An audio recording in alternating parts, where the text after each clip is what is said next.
देवेंद्रजी फडणवीस यांना देखील शुभेच्छा आमच्या आहेत.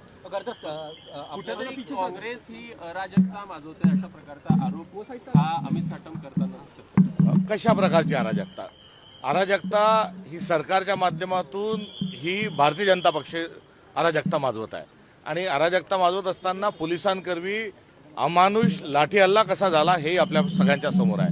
लोकशाहीमध्ये संवादहीनता आणि असंवेदनशीलता ही मुळात असणारं कुठेतरी हे अराजकतेचं एक लक्षण आहे.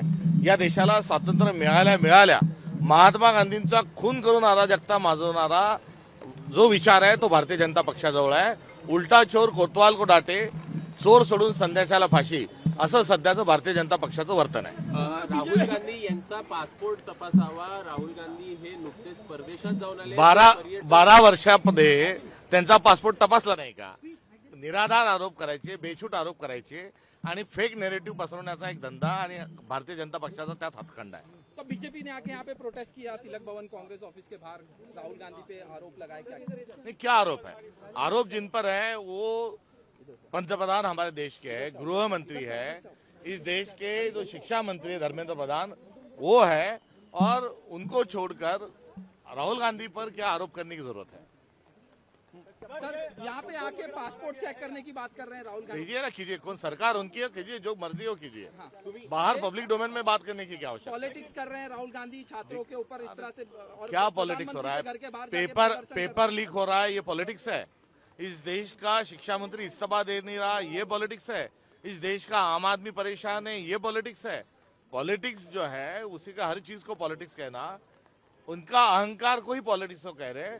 संवादहीनता और असंवेदनशीलता ये दो भारतीय जनता पार्टी का अहंकार है और उसके कारण देश में ये अराजकता की स्थिति पैदा हो रही है. प्रधानमंत्री पद की गरिमा नहीं रखी गई, ऐसा उनका कहना है. वहां पर घर के बाहर आंदोलन करके एप्स्टीन फाइल में हमारे देश के पंतप्रधान ने डांस किया, इसका उल्लेख है.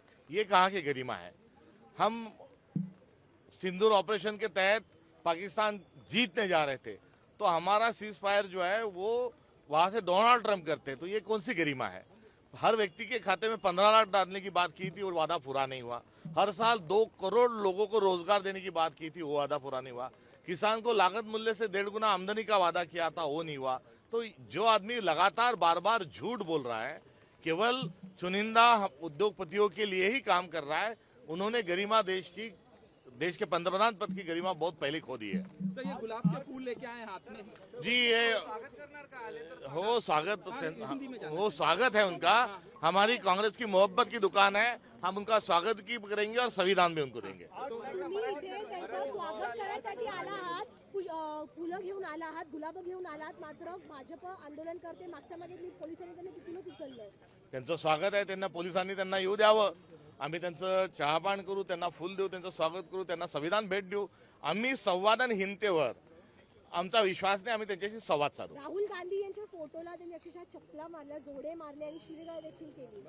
जळी काष्टी पाषाणी राहुल गांधीच त्यांना दिसत आहेत आणि त्यामुळे त्यांचं एकंदरीत सत्तेत असताना एवढी मोठी सत्ता त्यांच्याजवळ आहे, देशात आहे, राज्यात आहे, मात्र आता त्यांना कुठेतरी फ्रस्ट्रेशन आलेलं आहे आणि त्यांनी वैराग्यातून उचललेली कृती आहे. मी त्यांच्यावर दया व्यक्त करतो. ये प्रोटेस्ट के बाद धर्मेंद्र प्रधान का बयान आया, राहुल गांधी पे प्रधान बोले गए धर्मेंद्र प्रधान ने. हाच प्रश्न भारतीय जनता पक्षाला विचारला पाहिजे. महाराष्ट्रात 5वी बहुमत आहे, केंद्रात बहुमत आहे, खूप पैसा त्यांच्याजवळ आहे, सत्ता सर्व एकवटली आहे, केंद्रित झालेली आहे, तरी त्यांना राहुल गांधींच्या बद्दल एवढा आकस का आहे यातच सर्व काही दडलेलं आहे. राहुल गांधी हे या देशाचं सर्वसामान्यांचं नेतृत्व करतात आणि राहुल गांधींचा असणारा द्वेष म्हणजे या देशाचं लोकशाही नाकारण्याचा त्यांचा हा अहंकार आहे. नहीं, उनके बयान के बाद इस पर बात, उनका बयान के बाद प्रधान का भी बयान आया जब राहुल गांधी ने प्रधानमंत्री. नहीं, तो बयान मत करो, पहले इस्तीफा दो. राहुल गांधी, राहुल गांधी, राहुल गांधी संघर्ष करो. काय ऐकलंच नाही. कोणी केली?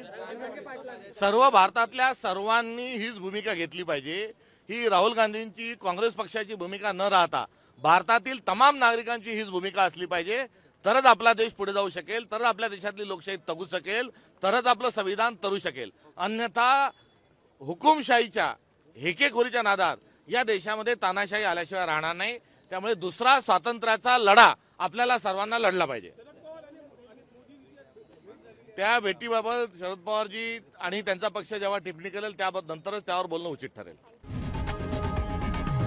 लोकशाही मराठी ऐका, पहा, जागरूक रहा.